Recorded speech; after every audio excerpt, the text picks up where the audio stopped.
Rumah Denise Cariesta mengalami kebakaran. Denise Cariesta beberkan penyebab kebakaran di kediamannya. Kabar mengejutkan datang dari Denise Cariesta. Wanita yang sempat heboh karena pamer sebagai orang kaya di TikTok tersebut baru saja ditimpa musibah. Denise Cariesta mengabarkan terjadi kebakaran di rumahnya. Hal itu dibeberkan Denise lewat unggahan di Instagram pada Senin, tanggal 15 Maret tahun 2021.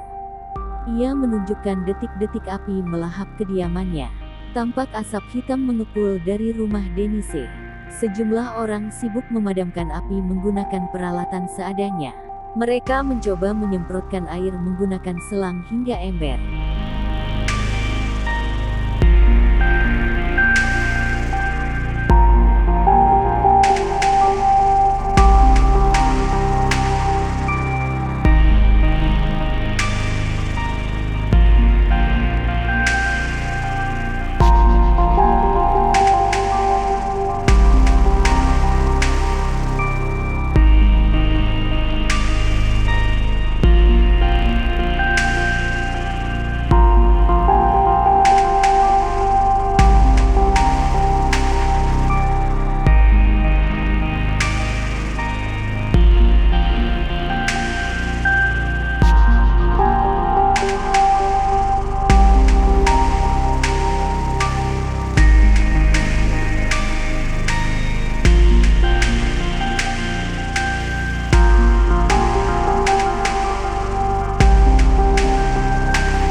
Guys, gue mau pamer.